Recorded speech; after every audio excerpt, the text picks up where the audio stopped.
जेटली, भाई अगर किरण रिजिजू का ये बयान है, संसदीय कार्य मंत्री है इस देश के, प्रधानमंत्री ने उसको बाकायदा अपहेल्ड किया कि ये कांग्रेस वाले मेरी जान के दुश्मन हैं, ये प्रधानमंत्री इसको ओन करते दिखे, तो वो जो घुस गए थे, वो जो 2 महिला सांसद थी जो कुछ अप्रत्याशित कर सकती थी, 3 महिला सांसद और 20 से 25 सांसद घुस गए थे लोकसभा के चेंबर में जो अप्रत्याशित हमला करना चाहते थे प्रधानमंत्री पर। इनके खिलाफ तो एकदम सुई टपक सन्नाटा दिखाई दे रहा है। कार्रवाई क्यों नहीं हुई इनके खिलाफ? देखिए, पहले तो आपने बड़ी देर से 4-5 बार एक ही शब्द को बोला है कि मोदी तेरी कब्र खुदेगी। मैं आपसे आग्रह करता हूं कांग्रेस पार्टी से, ये कब्र वाली जो धर्म है ये आपका है, हमारा नहीं है। नहीं, ये प्रधानमंत्री नरेंद्र मोदी कह रहे हैं। राजीव जेटली, नहीं, मेरी बात सुनिए, ये कांग्रेस ये देश के प्रधानमंत्री का बयान है आज का। मैं आपसे, मेरे को आप शायद सुन नहीं पाए मैंने क्या बोला था। हाँ प्लीज बताइए। मैं आपसे कह रहा हूं कि हमारी कब्र नहीं खुदती है। हम देश के लिए अपनी जान भी दे सकते हैं, देश के लिए मर भी सकते हैं, लेकिन मरने के बाद भी हमारी कब्र नहीं खुदती है। ये कांग्रेस पार्टी अपना धर्म बार बार बताती है कि हम किस धर्म से आते हैं। देखिए, हमारे यहाँ संस्कार होते हैं, ये कब्र खोदते हैं, ये तो देश की कब्र खोद रहे हैं। आप ये देखिए, जहां पर दुनिया के सारे इन्वेस्टर आकर के एक जगह पे खड़े हुए, वहां पर इनके लोग कपड़े उतार के नंगे हो करके विरोध कर रहे हैं, मतलब देश की कब्र भी खोद रहे हैं। अरे देश के प्रधानमंत्री नहीं, देश की कब्र खोदने का काम कर रहे हैं। तो बात केवल इतनी आती है, अगर कम से कम गाली भी निकालनी है तो वो तो निकाली जो हमारे धर्म पर लागू होती है। अपने धर्म की गाली हम पर डाल देते हैं आप। हमारी कब्र खोदेंगे आप? भाई, हमारी कब्रें नहीं खुदती हैं, कब्रें आपकी खुदती हैं जो सस्पिशियस हैं, जिनके धर्म।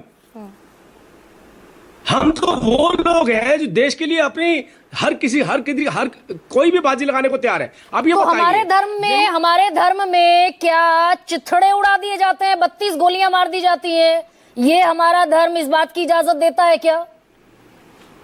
दोबारा बोलिए, आपने ओवरलैपिंग करी है, मेरे को सुनाई नहीं दिया। भाई, कब्र तो खुदती नहीं हिंदू धर्म में भाई, और बीजेपी अपने आप को एसोसिएट करती है हिंदू धर्म से।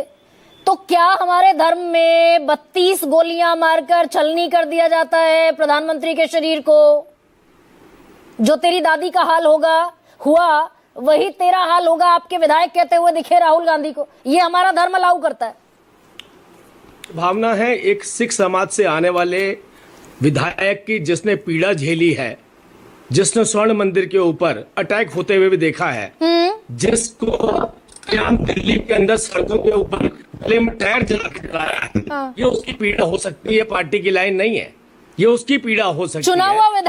चुना हुआ विधायक देश के लीडर ऑफ ऑपोजिशन को कह सकता है कि तेरे शरीर के वो चिथड़े उड़ सकते हैं जो इंदिरा गांधी के शरीर के उड़े। वो ये उसकी व्यक्तिगत आजादी है। ये भारतीय जनता पार्टी ने नहीं बोला है, किसी एक विधायक ने बोला है जो सिख समाज से आता है। उस विधायक ने बीजेपी के टिकट पर जंगपुरा से टिकट चुनाव लड़ा। अरे बिल्कुल लड़ा।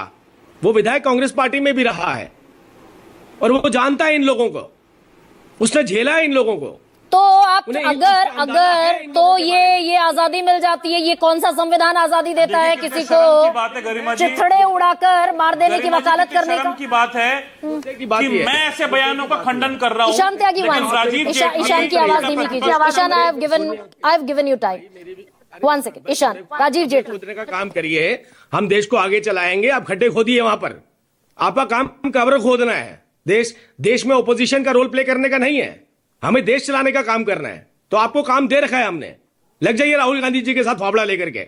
हम ये कह रहे हैं कि हम केवल इतनी सी बात है, देखिए हमने इस देश के अंदर बाहर विदेशों में राहुल गांधी जाते हैं, किसको गाली निकालते हैं? प्रधानमंत्री को निकालते, चलिए निकालिए। वो तो आपको तो द्वेष है प्रधानमंत्री के साथ। चुनाव आयोग को निकालते हैं, निकालिए। संविधान को निकालते हैं, निकालिए। सुप्रीम कोर्ट को निकालते हैं, निकालिए। एक तो ऐसा छोड़ दीजिए जिसकी कब्र नहीं खोदी आपने। इस देश के अंदर मारवा पर आइए ना राजीव जेटली। तरविंदर सिंह मारवा को इस देश का या ब्रिटेन का या अमेरिका का, कौन से देश का संविधान इजाजत देता है कि वो ये बयान दे पाते हैं? मैं तो कहता हूं तरविंदर मारवा जी को बिल्कुल नहीं देना चाहिए था, चाहे कांग्रेस पार्टी ने उनके साथ कुछ भी किया हो, चाहे उनके परिवारों को जलाया हो, जो टायर डाल के जलाया हो, ठीक है, ओके। और ये जो आपके बीजेपी के प्रवक्ता हैं प्रियंतु महादेवन, ये कह रहे हैं कि राहुल गांधी के सीने पर गोलियां उनकी छाती को भेद देंगी अगर राहुल गांधी जेनजी की बात करते दिखेंगे तो। नेपाल जैसे आंदोलन की। ये आपके प्रवक्ता हैं बीजेपी के, तो राहुल गांधी की छाती गोलियों से भेद दी जाए? बिल्कुल नहीं, क्यों भेज दी जाए भाई? मैं तो आपको ये भी कह रहा हूं कि अगर मारवा साहब ने भी बोला है तो उनको नहीं बोलना चाहिए था। मैं और तो आपके दोबारा बोल रहा हूं बीजेपी के प्रवक्ता जो बोल रहे हैं, मैं कह रहा हूं कि कोई व्यक्तिगत तौर पे बोल रहा है तो उसे नहीं बोलना चाहिए था, और ये पार्टी की लाइन नहीं है। लेकिन मैं एक बात फिर भी बोलूंगा, जो बीच में आप बार बार इंटरप्ट कर देते हैं। मैं कह एक रहा हूं और सवाल, फिर पार्टी की लाइन नहीं है तो संसदीय कार्य मंत्री किरण रिजिजू कौन सी पार्टी की लाइन टो कर रहे हैं? कौन सी पार्टी की लाइन वो टो करते हुए दिखाई दे रहे हैं कि राहुल गांधी भारत की सुरक्षा के लिए आज की तारीख में सबसे ज्यादा खतरनाक इंसान है? नहीं है, बताइए गरिमा जी, कैसे नहीं है? मान लीजिए उसी भारत मंडपम के अंदर अभी तो खुद वो कबूल कर रहे हैं कि हमारे ही आदमी थे। अगर यही कहीं ना कहीं किसी तरीके का कोई बॉम्ब लेके अंदर घुसे होते, ब्लास्ट करवा देते वहां पर जाकर करके, वहां कोई ऐसा उत्पात कर देते, किसी बड़े इन्वेस्टर को पकड़ करके उनको खींच के नीचे गिरा देते, कहीं खड़े रहते हम दुनिया के अंदर? कहीं खड़े होने लायक थे फिर हम? मतलब इतना लीडर बड़ा ऑफ इवेंट हो ऑपोजिशन रहा है। इस दुनिया, लीडर ऑफ ऑपोजिशन इस देश के लिए सबसे खतरनाक इंसान है आज की तारीख में। ये बीजेपी की लाइन है ना, ऑफिशियली ऑफिशियल लाइन है ये। लाइन की बात कर रहे हैं आप? मेरी बात एक बार पूरी हो जाए, उसके बाद बोलेंगे तो मैं समझ पाऊंगा। अगर बीच में बोलेंगे तो कई बार मेरे पास आवाज नहीं आती है। Please sir, please. हाँ, तो आप किरण मुझसे पूछिए रिजिजू क्या बात- कहते हुए दिखाई दे रहे हैं राहुल गांधी आज की तारीख में देश की सुरक्षा के लिए सबसे खतरनाक इंसान है। ये बीजेपी की, भारत सरकार की, भाई वो तो संसदीय कार्य मंत्री के हैसियत से बोल रहे हैं, ये भारत सरकार की ऑफिशियल लाइन है। आपको नहीं पता कि खतरा है? आप नहीं जानते कि खतरा है? थोड़ा सा अपना भी तो ओपिनियन दे दीजिए कि खतरा है कि नहीं है, मेरा बताइए। पत्रकार का कोई ओपिनियन नहीं होता, बताइए। है ना खतरा? जो अपने गुंडों को भेज करके ऐसे इवेंट को खराब करने की कोशिश करेगा वो खतरा नहीं है?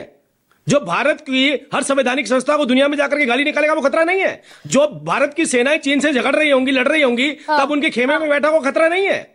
कैसे नहीं है खतरा, बताइए। अच्छा, अरे तो अपना भी झूठे और लुच्चे भी हैं राहुल गांधी। गिरिराज सिंह कह रहे हैं झूठा भी है राहुल गांधी और लुच्चा भी है। देखिए, झूठा लुच्चा ये सब चीजें हम नहीं बोलते हैं। अगर गिरिराज किसी ने सिंह बोला आपके है तो मंत्री बोल रहे हैं भाई। उसको और एलोबोरेट करना चाहते हैं तो एलोबोरेट कर देंगे, और अगर उसको जस्टिफाई करना चाहते हैं तो बता देंगे। वो मैं नहीं बोलने वाला। आपके कैबिनेट मंत्री गिरिराज सिंह बोल रहे हैं, संसद के प्रांगण में बोल रहे हैं। तो आप देखिए ना, जिस व्यक्ति ने इस देश के सेनाओं को गाली निकाली, सुप्रीम कोर्ट को गाली निकाली, हमारे इवेंट को खराब कर दिया, दुनिया भर में गालियां निकालते फिर रहे हैं, वो बहुत अच्छे व्यक्ति तो हो नहीं सकते हैं। आप उनको क्या नाम देना चाहते हैं तो मुझे नहीं पता, या बाकी मेरे पैनलिस्ट साथी जो है उनको किस नाम से उनको संबोधित करेंगे वो उनकी विवेक पे छोड़ता हूं मैं। तो राहुल लेकिन गांधी जो आतंकवादी भी है। एक सेकंड राजीव जेटली, एक गंभीर सवाल का जवाब दीजिए भाई। वो आतंकवादी भी हैं, लुच्चे भी हैं, झुट्ठे भी हैं, सड़क छाप मवाली भी हैं, गोलियों से उनका सीना भी छलनी हो जाना चाहिए, तो उनको भीतर क्यों नहीं करती है बीजेपी सरकार?